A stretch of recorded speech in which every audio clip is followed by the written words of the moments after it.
Good afternoon all of you. Welcome to royal Rathore channel.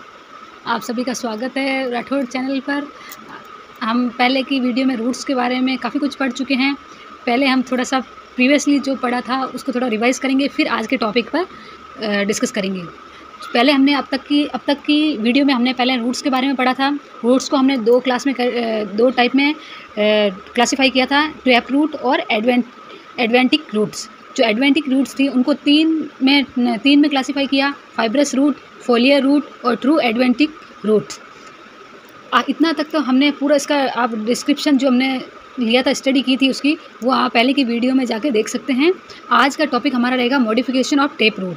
जो tap roots होती है उनमें मॉडिफिकेशन होता है, जो ये रूपांतरण होता है, जो चेंजेस आते हैं वो उनकी स्टडी करेंगे। मतलब पहले स्टोरेज ऑफ फूड, जो रूट फूड को स्टोर करती है उसके बारे में पढ़ेंगे। फिर जो रूट्स नाइट्रोजन फिक्सेशन करती है उनके बारे में पढ़ेंगे। और उसके बाद में जो रूट्स रेस्पिरेशन में हेल्प करती है और ये किस टाइप से हेल्प करती है, ये अपने स्ट्रक्चर में कैसे चेंजेस लाती है, ताकि ये ना जो प्लांट्स को रेस्पिरेशन की नीडेड होती है, जो एयर वगैरह की नीड होती है, वो कैसे पूरी होती है, रूट खुद में क्या चेंजेस करेगी, उसकी स्टडी करेंगे। पहले हम स्टोरेज रूट होती है।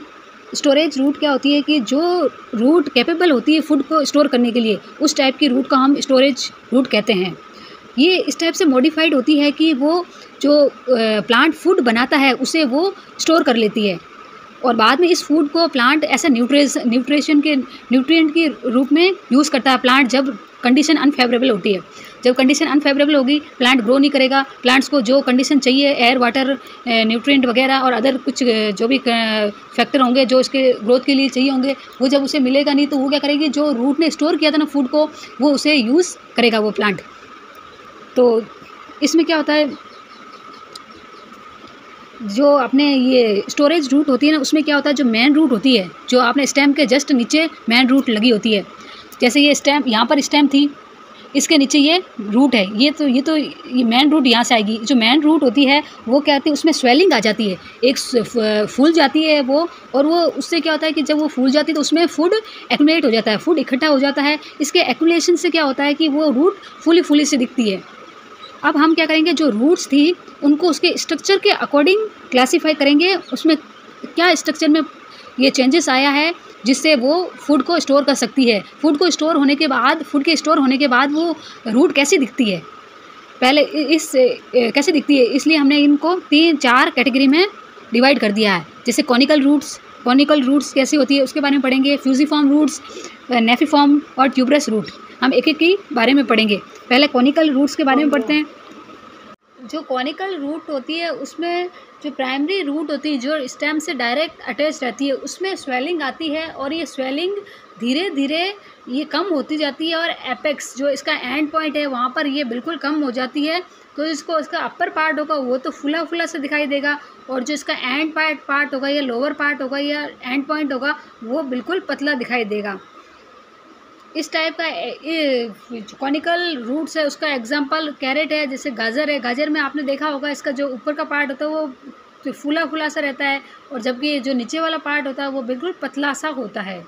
अब हम फ्यूजिफॉर्म रूट्स के बारे में पढ़ेंगे। इस टाइप के रूट्स में क्या होता है कि जो प्राइमरी रूट होती है या मेन रूट होती है, वो क्या होती है, टेपर्ड हो जाती है, मतलब वो पतली हो जाती है, और बोथ साइड, मतलब दोनों साइड से, ऊपर से भी पतली हो जाती है और नीचे भी पतली हो जाती है, लेकिन वो बीच में कैसी रहती है, मोटी रहती है।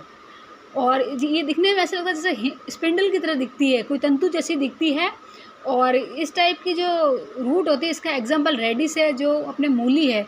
मूली को आप देखेंगे कि वो सिर्फ बीच से वो मोटी दिखाई देती है, फुली हुई दिखाई देती है, जबकि दोनों साइड वो टेपर्ड रहती है, पतली होती है। थर्ड है नेफिफॉर्म रूट। नेफिफॉर्म रूट में क्या होता है कि इसमें जो फ्लैशी रूट है ना, वो बहुत ही चौड़ी दिखाई देती है at the base of the stem. जो स्टेम होती है उसके बेस पे, जो स्टेम के बेस में जो रूट लगी होती है, मेन रूट, वो कैसी होती है, फूल जाती है। और जैसे ये स्पेयर फूल के ऐसे लगती है जैसे कोई स्पेयर हो, जैसे व्रत होता है ना, हिंदी में व्रत कहते हैं, वैसे दिखाई देती है।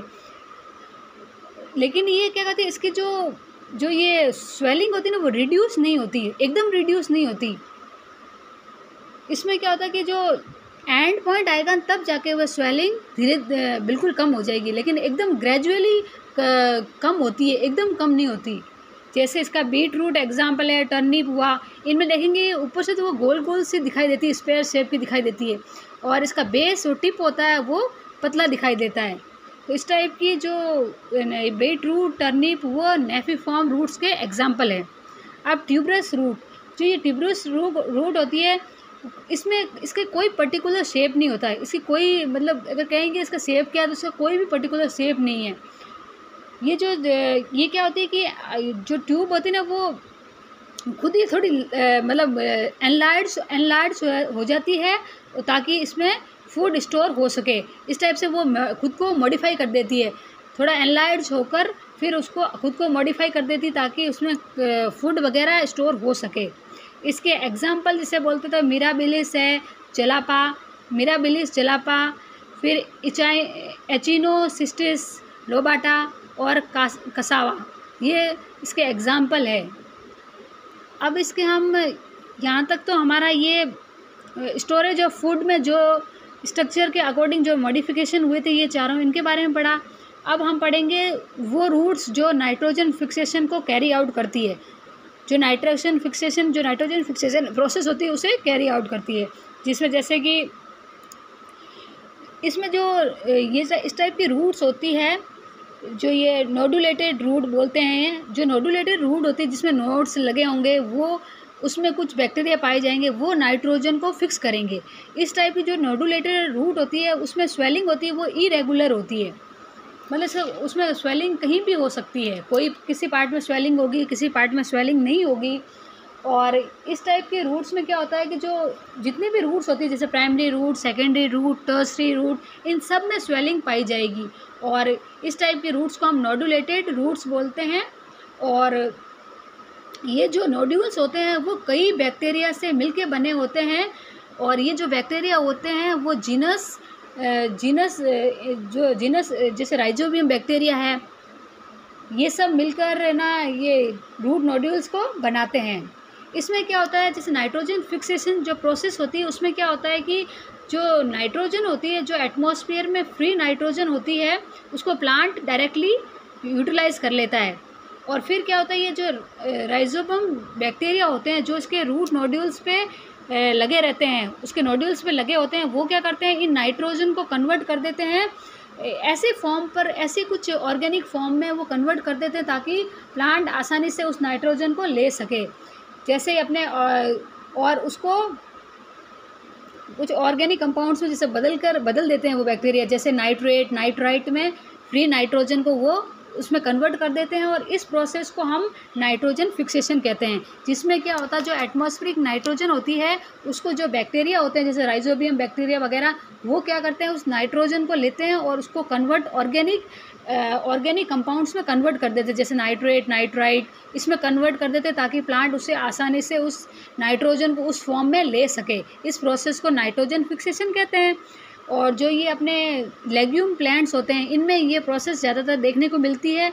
लेग्यूम प्लांट्स में जैसे पी हुआ, मटर हुआ, अपना ग्राउंड नट, मेथी, सोयाबीन, इनमें ये नाइट्रोजन फिक्सेशन देखने को मिलता है, और इन्हीं की जो रूट्स होती है वहाँ पर ये बैक्टीरिया पाए जाते हैं।